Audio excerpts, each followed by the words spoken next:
and welcome back to the Athero Talk podcast, the series hosted by the EAS Young Fellows. My name is Elena Rodriguez-Sanchez from the David Geffen School of Medicine at UCLA, and I will be your host for today's episode.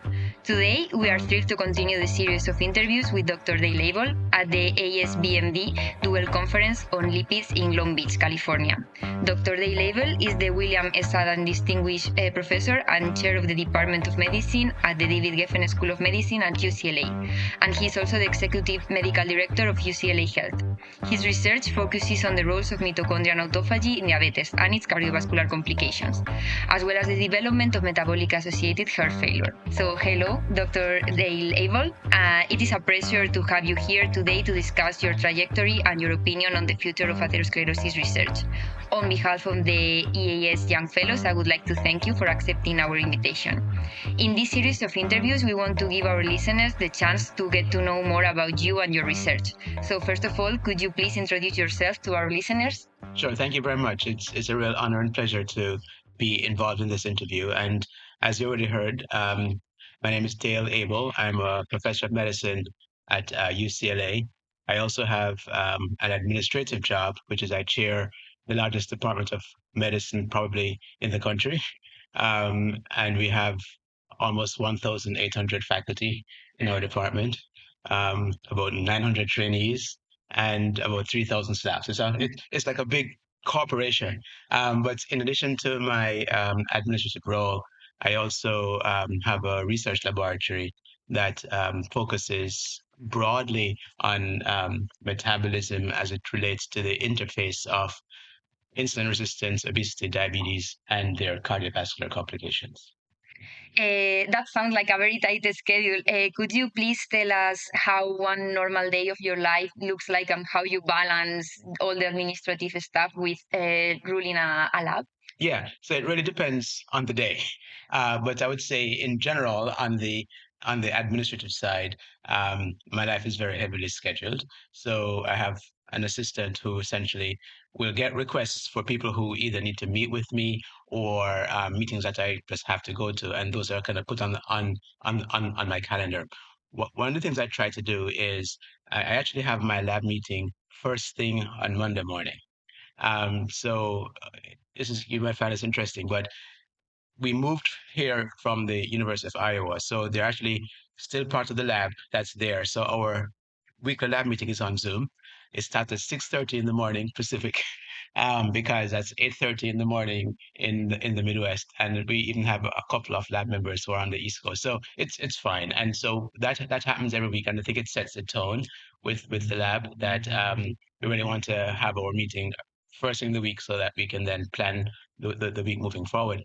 Um, the other thing I do to try to balance, the lab and the admin work is I try to keep at least one day per week completely free of meetings.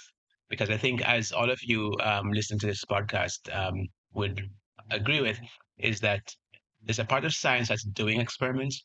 There's another part of science, especially as a lab leader or a PI, that is sort of thinking about the science or reviewing the science or looking at papers or thinking about grants and so forth. And so I try to have at least one day each week that only emergency meetings. And that way I can really plan to focus on that. I work on Sundays as well. So, it's trying to essentially manage the time efficiently. And of course, my days tends to start pretty early and sometimes runs late. And, I will find time in between to attend to various things. But that's in general how I do it. Everybody in the lab has my number, so they can text me at any time. And with regards to the way that we keep the lab going locally is we also have scheduled lab meetings at fixed times, and I also work in meetings with lab members into my meeting schedule, which I just described. Wow. And actually, I think you have already kind of answered to our next question. Do you have any kind of advice to those that are starting to have this kind of position, like more for early career researchers? Sure. So the first thing I would say is that, as if you're an early career researcher or early career faculty, then it's really important that you focus on what is important at that stage in your career. So my advice would be, if you're an early career scientist, don't take on too many administrative tasks too early, because your focus at that point is to do good science, get it recognized, get it funded. Now, as you become, I suppose, more mature in your scientific career, then you begin to build a team. And I think one of the keys to success is having a team that you can trust, so that you can then begin to delegate certain tasks to them, so that you can perhaps then begin to take on other duties, whether administrative or teaching or otherwise. But that doesn't mean that the lab stops. It means that you have other people who have a sense of what the broad vision for the lab is, and that they can continue to do the work.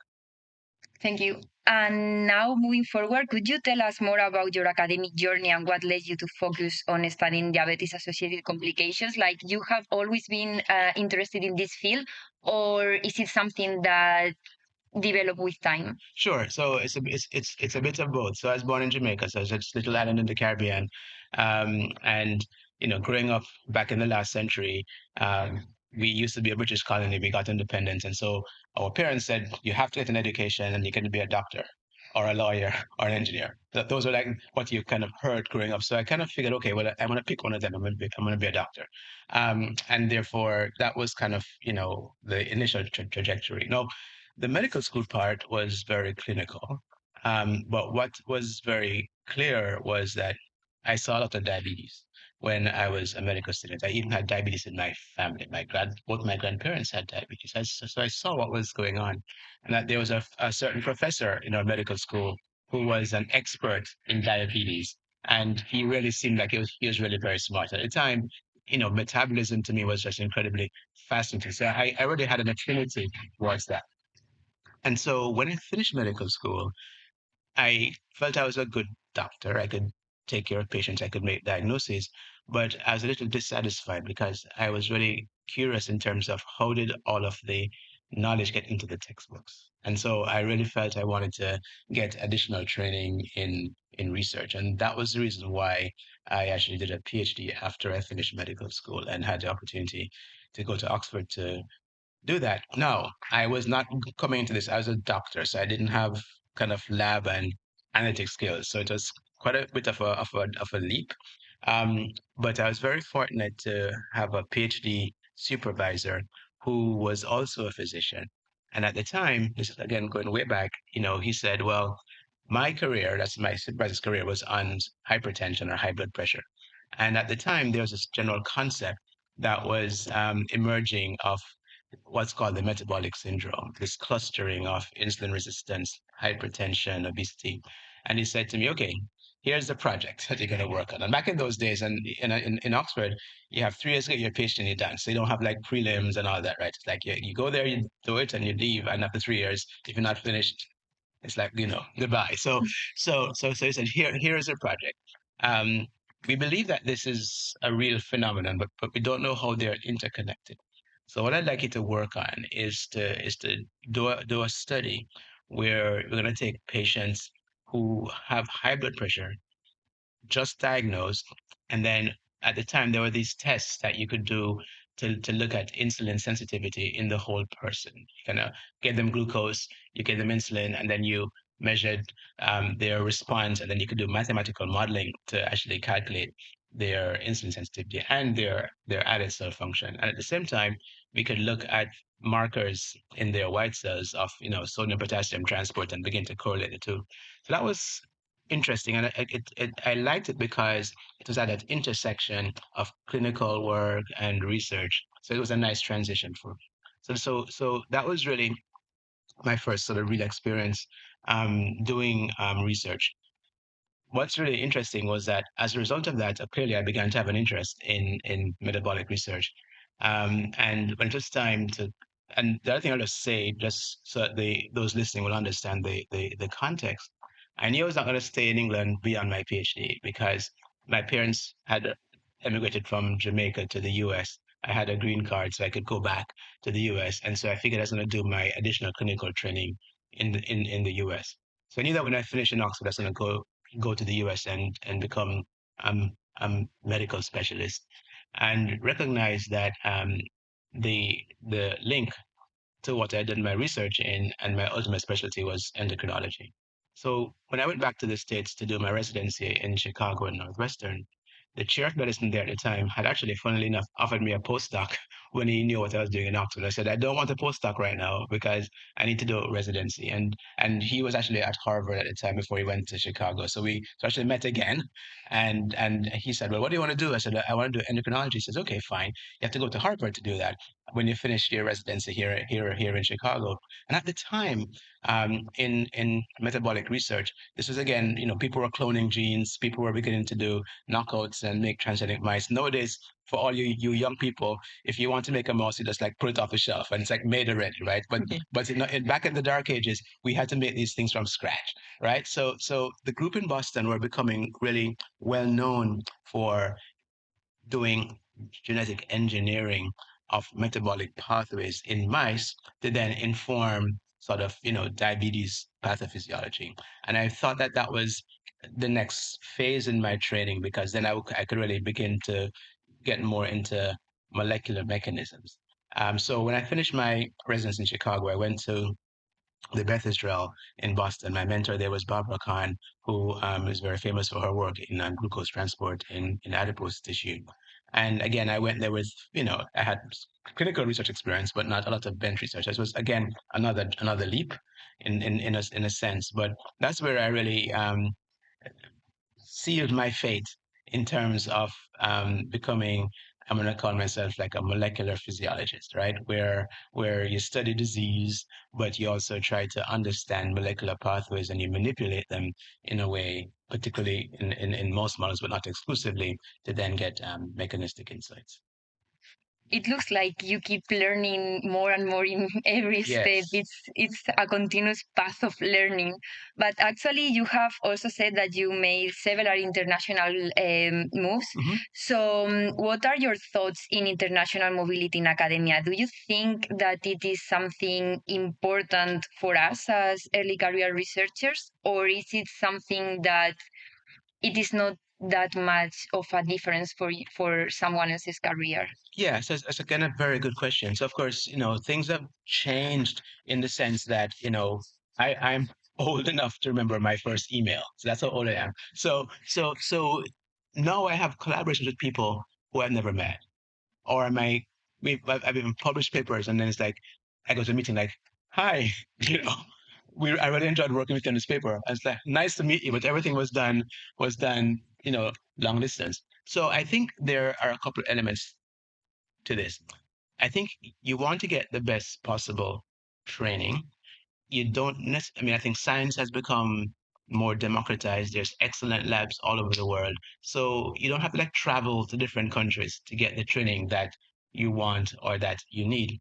However, what I will say though is that the potential benefit of at least having some time in your training or in your career in different places is the ability that that gives you to both build collaborations, understand cultures, and recognize that there are different ways that you can do research to ask the same questions, but coming at it from different angles. And sometimes, if you stay in the same place for your entire career, you may potentially get a little bit sort of tunnel visioned in terms of your approach. So yes, I think moving is good. I don't necessarily believe it has to be international necessarily, but I think that in your training, there is value in experiencing science in one or two different environments because ultimately, I think it really will shape and frame the way that you think about science and the way that you approach problem solving.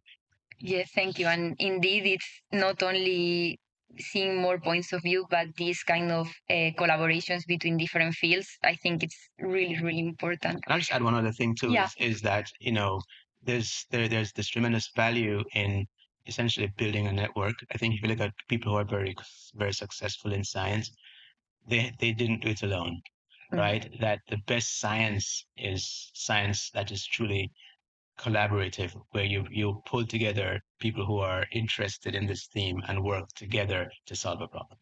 Yeah. Thank you. Now we can move on to your expert opinion.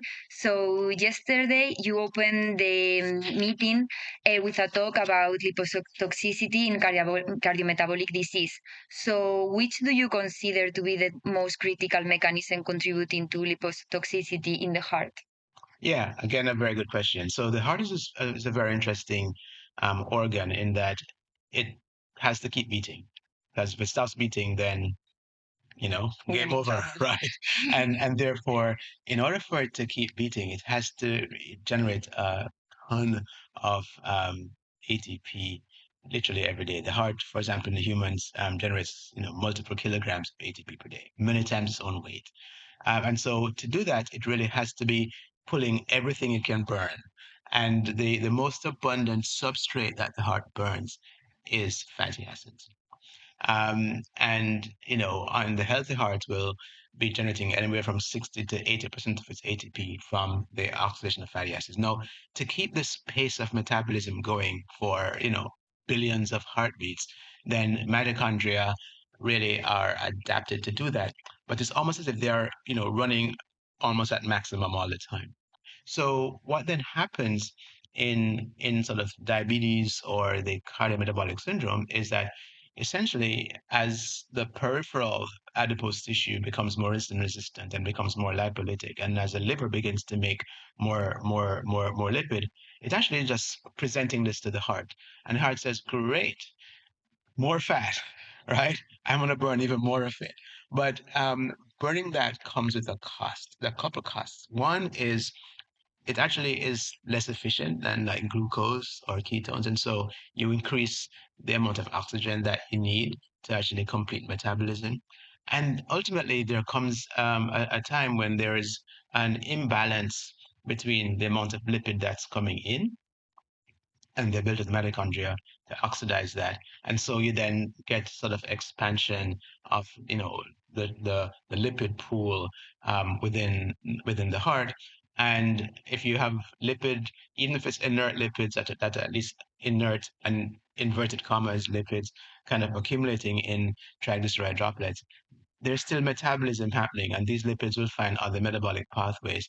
And so, to answer your question, I think that the an important driver of lipotoxicity in the heart is this imbalance between the supply of lipids and the ability to fully oxidize it. And then layered on top of that is that at the whole body level, you become insulin resistant. And as you become insulin resistant in the whole body, you actually have higher levels of insulin. So you become hyperinsulinemic.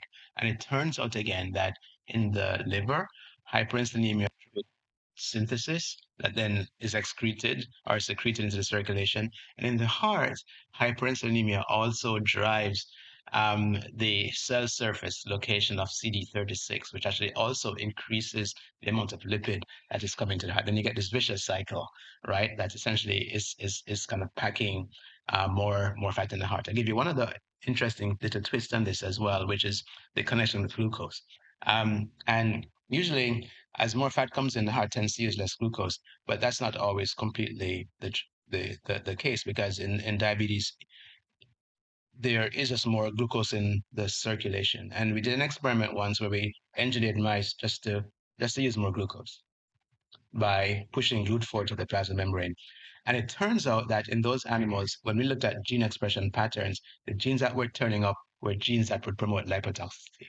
So it's really interesting that by just using more glucose, the heart is maladapting over time to want more fat, right? So again, you have all of these things like essentially crashing into each other. And the heart, unfortunately, I'm going to say, is like an innocent bystander. And as I mentioned last night in my talk, that, so there are these beautiful experiments where you do a heart transplant, a nice, healthy, young heart, sticking to somebody with diabetes, and within months, the hearts are loading up with fat. So it really just tells us that in if the recipient has diabetes, of course. And so what that is really telling us is that um, what drives lipotoxicity is really an overabundance of carbons, which is AKA food, right? Yeah. Which the heart loves to eat, but can't necessarily slow it down because it says, "Oh my gosh, I can make more ATP maybe," right? But it comes with a price. Yeah, so do you think that we are close to being able to target this thing? Yeah, good question. So again, I think some of the most exciting recent developments therapeutically is that the fact that there are increasing number of agents now that can reduce adipose tissue. I say weight loss cautiously because you can lose adipose tissue, but you can also lose lean mass, and so you really want to get rid of the visceral fat, but not at the expense of lean mass, and even potentially not at the expense of subcutaneous fat. So I would say that some of the most promising therapies right now are those. So again, it's treating something fairly proximal. But the question that you might ask is, can we do something more local to the heart? For example, can we make the heart less likely to want to use fat? So, for example, there are a number of transgenic animals that have been made that have done various things. For example, they have knocked out CD36, and in those animals, they actually are somewhat resistant to lipotoxicity. So the question then becomes, can you inhibit that? No, one of the challenges is that something like CD36 is everywhere. So it's not only in the heart. So there are certain cells that probably really want to have access to lipid, right? Like macrophages and even adipose cells. So if you block something that has a role elsewhere, you could then have unintended consequences. And so that's one of the challenges of, I'm going to say, specifically targeting pathways within the heart to minimize lipotoxicity. Another example, which people I know are thinking of, is you can increase the rate of fat burning by uncoupling mitochondria. And so people are actually looking at that as well. The the problem again with that is that you can have an uncoupler that potentially may increase the burning of fat, like in the liver, and then reduce the amount of fat that the heart gets. But if you increase oxygen consumption in the heart, then it becomes more vulnerable to ischemia. And so again, it's finding that balance therapeutically. But again, just to answer your question, I think that the biggest breakthroughs currently are really those focused on trying to manage what many of us believe is the proximal cause, which is adipose tissue expansion. Essentially, treat it at the source, right? Which is what you eat, which I think clearly is something that we also need to think about socially and societally, what's happening there. But nevertheless, even with that, how do we then essentially have safe therapies that will reduce adipose tissue, either by reducing the input of calories or increasing the amount of calories that you can burn? Yeah, indeed. And actually, with these new therapies like the GLP-1 agonists, for example, how do you see their implementation for example, in the future? Like now we are having good outcomes, as you have said, but what do you think that will happen like in the long term? Sure. So I think there are two ways I can answer that question. First of all, is that these are relatively new drugs, and so we still don't know what the long-term consequences of these agents are. I mean, obviously, all of the short-term studies have just been impressive in terms of their impact on cardiovascular outcomes. What we don't know is, for example, how much lean mass, how much muscle mass is lost, how much is the long-term potential consequences of, say, sarcopenia. So I think we future work needs to be focused on maintaining the efficacy of those agents to bring about weight loss while preserving muscle mass. It's the first point, and then the second point, which I think many people actually um, don't think about, is the fact that these agents are incredibly expensive, and so there's actually a limit to what any system, whether it's the health insurance or government, can pay, right? To actually give these agents to people who need these agents. And so I think there's a one of the questions that this has really brought to the forefront is the question of access to treatments and health equity, right? And certainly putting on my clinical hat for a second, many people in this field do struggle with essentially getting approval to prescribe many of these agents. And that's certainly in the United States, which is a kind of a health insurance based system. In other parts of the world where the government actually pays for health.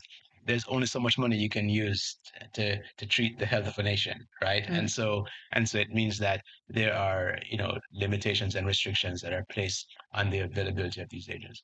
So ultimately, I think the price has to come down. I think one of the ways that prices come down ultimately within the regulatory environment in which we live is when things get things become more like small molecules as opposed to injectables. And so, for example, there are small molecule GLP-1 receptor agonists. When they come off patent, they can become generic and the price goes down.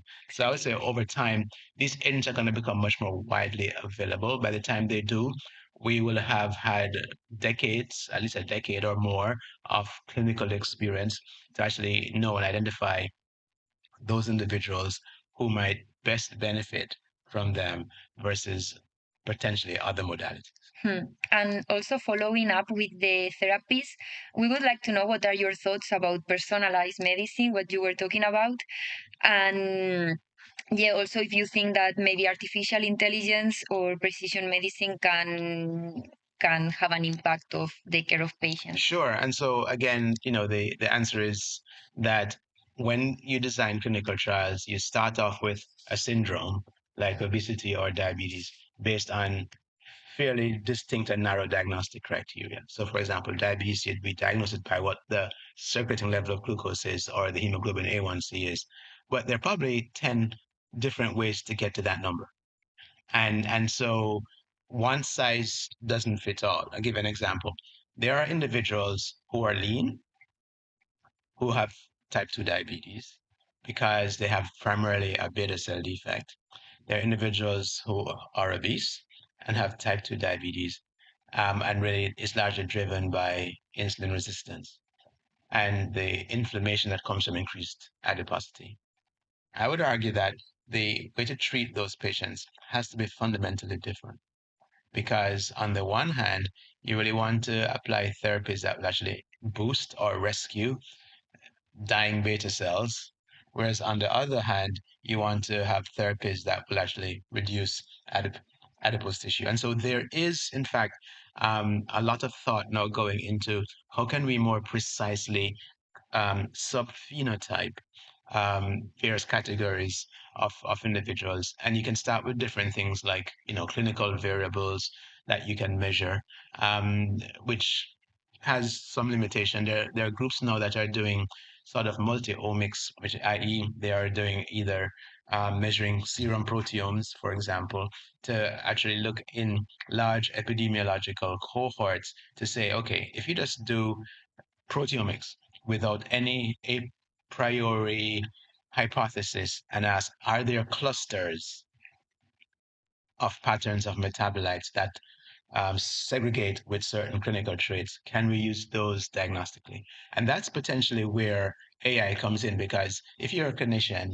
and you get a list of 100 proteins, what are you going to do with them, right? And so being able to then to take these data and then to cluster them based on associations with certain traits, I think could help to bring some more diagnostic precision. I think there's a long way to go to get there. I mean, this obviously hasn't really entered into general clinical care because we're still trying to figure out, can we reproduce these? Are these changes, for example, population specific? For example, if I did a study in India, would I get the same result with the same pattern if I did the study in China, if I did the study in Western Europe, if I did the study in Africa, for example? And so I think, there's going to be a lot of these kinds of data coming forward. And I think the ability to data mine and to manage this using, AI, as you asked, may help us to be able to get some more clarity around what these patterns ultimately mean. Thank you. So, do you have any other thoughts on how you envision the future of cardiovascular research in this context of metabolic disease? Yeah, so I think the way I think it's gonna go is that historically research has tended to be a little bit siloed, right? The kidney people study the kidney, the heart people study the heart, the gut people study the gut, and so forth. And I think that this is one example of that really there is tremendous inter-organ crosstalk and communication leading to the metabolic syndrome and leading to its various complications. And so I think that the future really has to be characterized by people being willing to collaborate outside of their zone, because that is, I think, how we will then begin to bridge those conceptual gaps that will help us ultimately to have, I would say, a more holistic and comprehensive approach to ultimately tackling it. So, for example, so this, if somebody only does kidney and they have this particular part in the kidney that they think is really important, and they find a target, but they like kind of forget about everything else, and they target it by saying, "Oh my gosh, it's really important in the brain, right, for mood or something, right?" And they fix the kid and now people who are depressed, then that's not good, right? Yeah. And so the idea then of really bringing these interdisciplinary teams together to collaborate, I think, really is the way forward. Yeah, thank you. And now that we are also coming to our end, we have a section that is dedicated to failures, and we call this the graveyard of ideas, because most of the time we only hear success stories from other researchers that make us sometimes question ourselves when we think that we had the best idea ever and then it is not. So we want to our listeners to know that failure is also part of the process. Sure. So do you want to share some of these stories with us? So it's really interesting, when one uses the word failure, um, I think there's a couple ways I like to look at that. Sometimes failure can be that your hypothesis was wrong and that you have expended resources pursuing a wrong hypothesis. But I would argue that that may not necessarily be failure, because at least you have closed the door on something, right? And then you will move on to something else. So one of my philosophies is that failure is relative. For example, I had this project that we were doing a few years ago, and this very you know motivated graduate student. And I said, okay, we want to study the effects of diet-induced obesity on the heart. And it turns out that some labs had put animals on a high-fat diet and they got heart failure. Well, this was in Iowa, and we had this really ultra clean facility, and we put animals on a high-fat diet for like weeks, nothing happened. Months, nothing happened. A year, like nothing happened, right? Wow. And it's like, okay, is that a failure? Well, no. It's saying, well, there has to be something else besides caloric excess that drives this. And it probably has to do with the microbiome and inflammation, right? And so he had a negative paper that was really important to put out there. I wouldn't call it a failure. I would call it, well, initial, it's this, I guess it's a setback in a way, but it's life of a scientist, and it's really trying to learn from what those failures are. The other thing that sometimes people view as failures is when your papers get rejected or your grants get rejected. And I'm, if I can say, I'm proud to say I've had many grants not discussed, many grants not scored. If I remember one year, I think I must have written like 10 grants. This is a while back. And I think of those 10 grants, only one of them got scored, and it was the smallest little grant, and these other ones like weren't funded. And then you say, well, do you give up? No, right? This is the nature of what we do. And the way that I view these failures, for example, when you get rejected as a paper or a grant, is that okay, how can I do a better job of telling the story better? Right? Or how can I do a better job of persuading somebody who is a reviewer, who essentially are not necessarily experts, right? They're scientists, but they may not be as expert as, they will never be as expert as you are. But somehow you have to convince them in a competitive environment when they have limited resources that this has to rise to the top. And so I would just encourage everybody listening to this podcast not to not to give up. We are going to get a new grant funded on some work that we're doing on the liver.